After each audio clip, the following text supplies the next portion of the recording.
ASDIP Foundation 4 will be released in a few days. It includes great features and particularly two new modules, wall footing and pile cap design. This is Javier Encinas, and today we're going to cover in more detail the features of these new modules. Let's get started. When you open ASDIP Foundation, the project manager shows up this window. Here you can see the modules that are included in the package. These three modules at the top, spread footings, strap footings, and combined footings, are included in the previous version. Now we have more features in these modules as well. But in this video, we're going to focus on the two new modules only. In the project manager, you can create a calculation, and then you can open the calculation that you just created, copy it, rename it, or delete it. Let's create a calculation for wall footing. Just click on the button, assign a name, any name, just add, and the calculation has been added to the tree.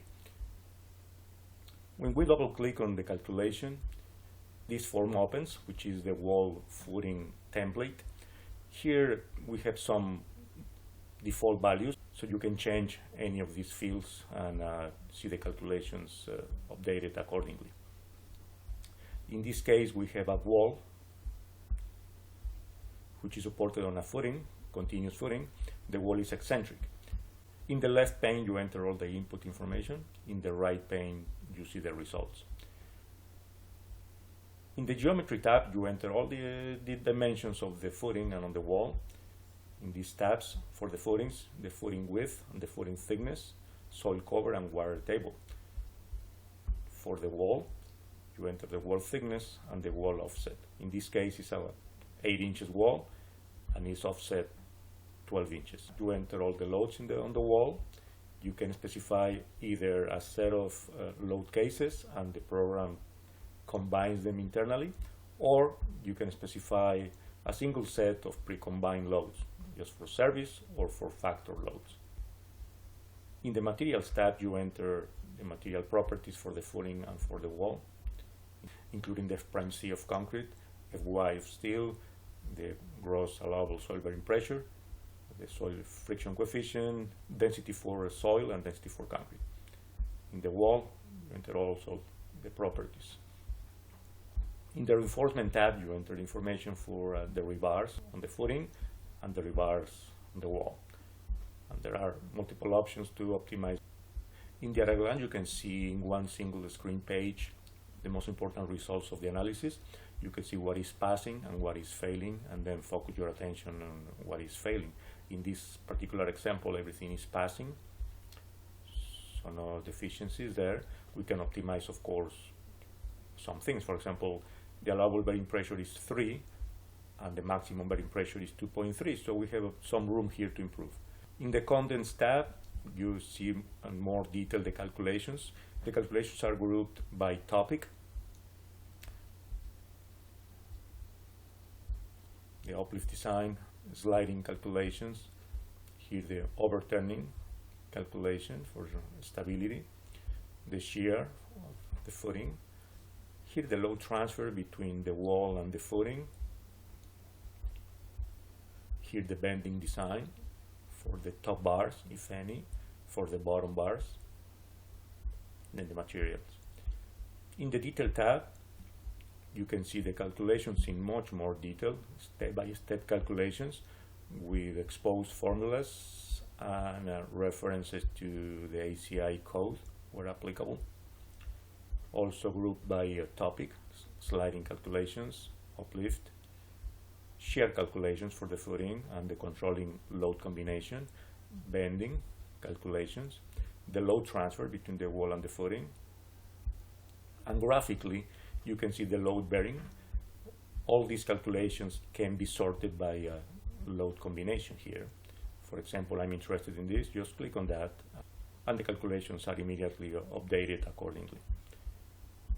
For the one-way shear at a distance d from the wall face, this is the shear that is applicable for the calculation. Also sorted by load combination. You can input any combination that you're interested in, and the calculations are updated immediately. In the bending, These are the moments at the face of the wall that are used to calculate the rebars in the footing. And finally, the construction tab. Here you can see the rebars that you specified in this area here are shown graphically in this tab, the construction tab, plan view and section view. So as you can see, it's very easy to use the module, and you can optimize the design very easily. In this case, as we said, we're going to optimize a little bit this footing. We know that we have a room here for the bearing pressure, so we can reduce the width of the footing. Let's go to the geometry, footing. Here the footing width is 6. Let's reduce to 5. You see, yeah, it's very close, so we can reduce it to 5. And let's see the shear. The shear is very comfortable, it's only 15%, so we can reduce a little bit the thickness as well, maybe 12 inches, even more if we want, but let's leave it 12 inches. The stability is okay, we don't have any lateral loads in this case, so there's no problem with the stability. And finally, the rebars also, you know, the ratio is very low, so we could improve a little bit the rebars if we want, and so on. So we can optimize the design very easily and see the results immediately. Also in the load combinations, it supports the standard load combination as a 7, 10, 16 or as a 705, or you can specify your own set of load combinations here and will be applied to the calculations in the module. So it's a very handy and very useful way to show the wall design. Let's see the contents report. It's a pre-formatted document, second page with all the images as well. We can also see the report for the detailed calculations. The first page, second, third page, fourth page, and 5 page. It's a 5-page document. Let's go back to the project manager.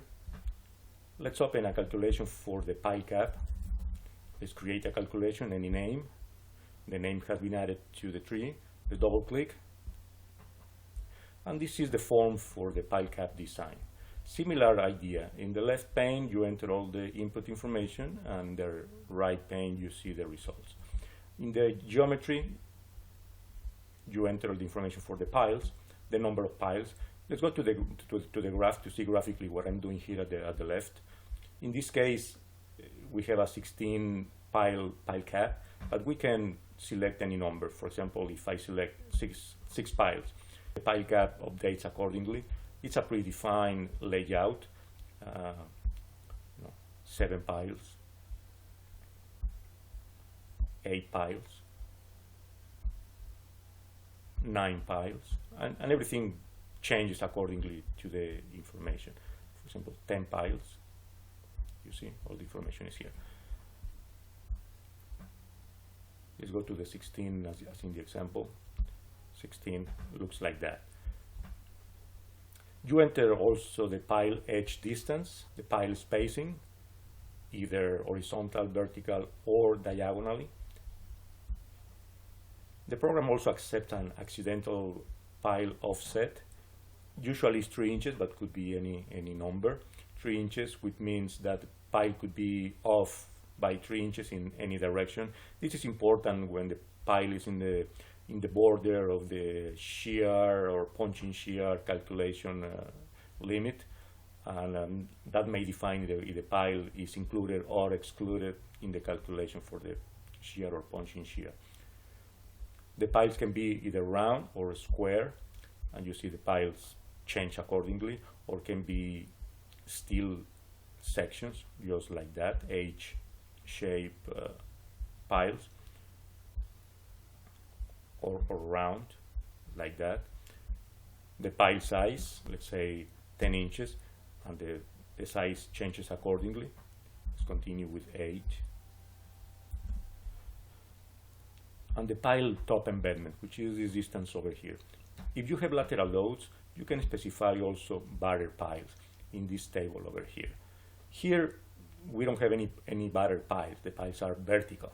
But for example, for the pile number 1, if I want to batter in the X direction, in this direction, just click on this box and the arrow shows the batter.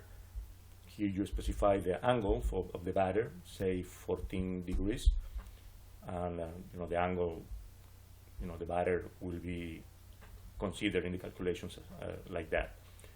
For example, if I want to include the pile number 3 downwards, the pile number 3 downwards is like that, and so on. When you are done setting the batter piles, just click OK, and all this information is transferred to your calculation page. If you go to the pile cap tab over here, you enter all the geometry information for your pile cap. The dimensions of the pile cap, the pile cap width and the pile cap length, is calculated internally and is controlled by the layout of the piles. So you control these numbers by specifying the pile spacing and the pile edge. Here you enter the pile cap thickness and soil cover and the water table, these numbers over there. In the column tab, you specify the column dimensions. In this case, it's 22 by 22. The column can be offset as well. In this case, it's centered, but we can offset it, for example, in the X direction, 12 inches, and it's immediately offset as well. And obviously, the calculations are updated and revised accordingly. For example, now there's a moment. There's a vertical load over here, but it's a moment created by the eccentricity of this column. So this additional moment is considered in the calculations as well. You can offset the column also in the other direction, 12 inches, you see, and the column is offset as well.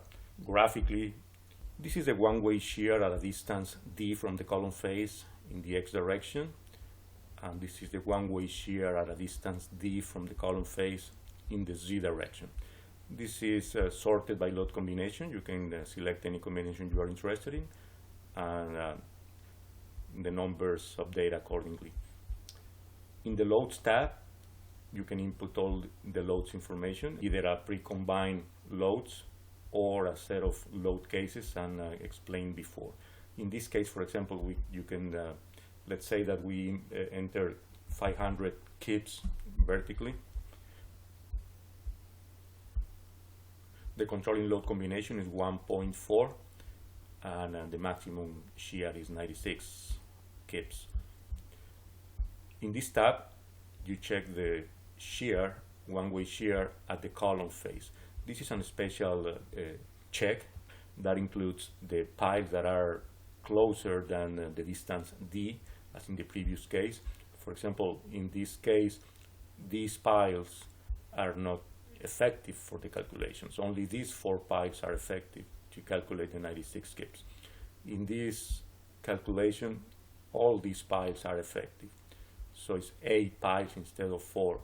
In the punching shear calculation, you see the punching at a distance d over 2 from the column face, and in this case is the punching at the column face. This is also a special check, special calculations where all the piles are effective.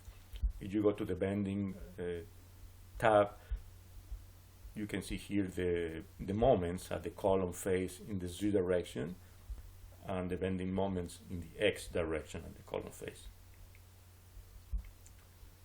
Also, the program generates the interaction diagram for the column. In this case, the loads are inside the usable area, so this column would be acceptable. In the construction tab, you see basically the plan view and section view of the rebars, the pile cap. The program generates the contents report.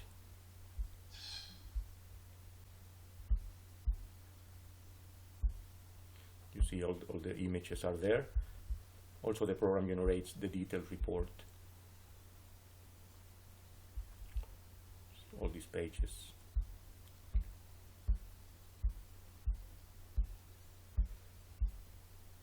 (11 pages). With this, we conclude the overview of the 2 new modules in ASDIP Foundation 4. Don't forget to subscribe to the channel if you want to receive notification of similar videos in the future. Thank you very much for your attention.